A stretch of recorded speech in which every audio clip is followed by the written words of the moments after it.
আমন্ত্রণ জানাচ্ছি প্রবাস কণ্ঠ রাতের বুলেটিনে, পাওয়ার্ড বাই মাই এনজেট্রি। শুরুতেই জানাবো আজকের প্রধান শিরোনামগুলো।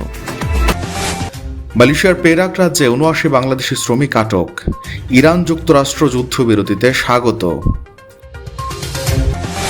মার্কিন ইরান যুদ্ধবিরতিকে স্বাগত, পাকিস্তানের প্রশংসায় মালয়েশিয়ার প্রধানমন্ত্রী। এবং মালয়েশিয়ায় বাড়ল ভর্তুকিহীন জ্বালানি তেলের দাম, লিটার প্রতি ডিজেল ৬.৭২ রিঙ্গিত। দেখছিলেন শিরোনাম, এবার বিস্তারিত। আপনিও কি আপনার নেক্সট ট্রিপ প্ল্যান করছেন? তাহলে আপনার জন্যই মাই এনজেট্রি, যেখানে এয়ার টিকেটস এবং হোটেল সব পাওয়া যাবে এক প্ল্যাটফর্মে, with a very affordable fares and endless options. With my এনজেট্রি আপনার ভ্রমণ হবে একদম নিশ্চিন্তে। মালয়েশিয়ার পেরাক রাজ্যের ইমিগ্রেশন বিভাগ ৮ এপ্রিল বুধবার রাতে চেমোরের কান্থান শিল্প এলাকায় অবস্থিত দুটি রাবার গ্লাভস তৈরির কারখানায় অভিযান চালিয়ে ৭৯ জন বাংলাদেশি শ্রমিককে আটক করেছে। মালয়েশিয়ার গণমাধ্যমে প্রকাশিত খবরে বলা হয়, রাত ৭টা থেকে শুরু হয় অভিযানে শ্রম বিভাগ, পুলিশ, জেনারেল অপারেশন ফোর্স এবং জাতীয় নিবন্ধন বিভাগ এর সদস্যরা অংশ নেন।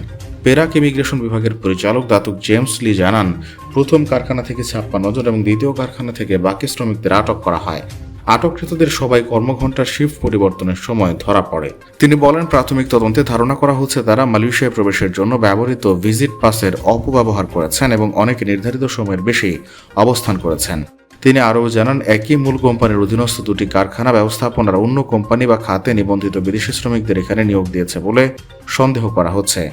জেমস লি বলেন, আটককৃতদের বিরুদ্ধে ১৯৬৩ সালের ইমিগ্রেশন বিধিমালার ৩৯B ধারা অনুযায়ী তদন্ত করা হবে। এছাড়া শ্রম বিভাগও নিজস্ব আইনের আওতায় সংশ্লিষ্ট অপরাধ তদন্ত করবে বলে তিনি জানান। তিনি উল্লেখ করেন, গত বছরের পর এ নিয়ে দ্বিতীয়বারের মতো এই দুটি কারখানায় অভিযান চালানো হলো।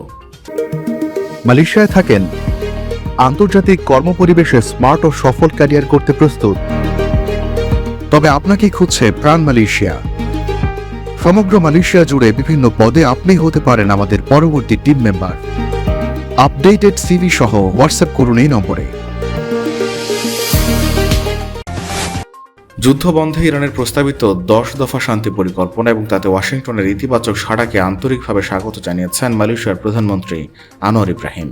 ইরান যুক্তরাষ্ট্র যুদ্ধবিরতিকে মধ্যপ্রাচ্য সহ বিশ্বজুড়ে শান্তি ও স্থিতিশীলতা পুনরুদ্ধারের একটি শক্তিশালী সংকেত হিসেবে উল্লেখ করে আনোয়ার ইব্রাহিম আশা প্রকাশ করেন, উভয় পক্ষ যেন কোনো প্রতারণা বা দ্বিমুখী নীতির আশ্রয় না নিয়ে পূর্ণ সততা ও দৃঢ় সংকল্পের সাথে এই আলোচনা প্রক্রিয়া এগিয়ে নিয়ে যায়।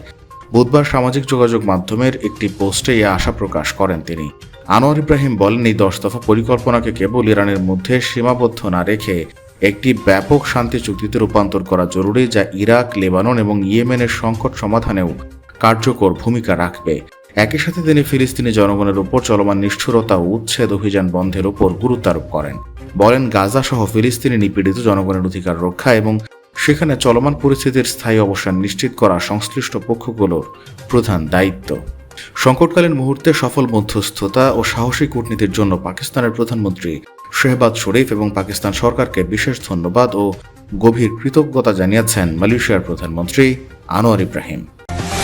মালয়েশিয়ায় ভর্তুকিহীন জ্বালানি তেলের খুচরা মূল্য ১ লাফে অনেকটা বৃদ্ধি পেয়েছে। দেশের অর্থ মন্ত্রণালয় এক বিবৃতিতে জানিয়েছে, স্বয়ংক্রিয় মূল্য নির্ধারণ পদ্ধতি বা অটোমেটিক প্রাইসিং মেকানিজম অনুযায়ী ৯ এপ্রিল থেকে ১৫ এপ্রিল পর্যন্ত সময়ের জন্য এই নতুন দাম কার্যকর হবে।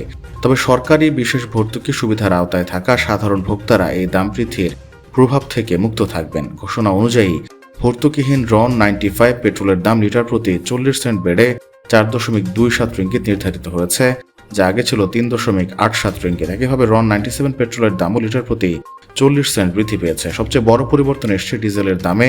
মালয়েশিয়ায় ভর্তুকিহীন ডিজেলের দাম লিটার প্রতি ৭০ সেন্ট বাড়ানো হয়েছে, যা এখন ঠেকেছে ৬.৭২ রিঙ্গিতে।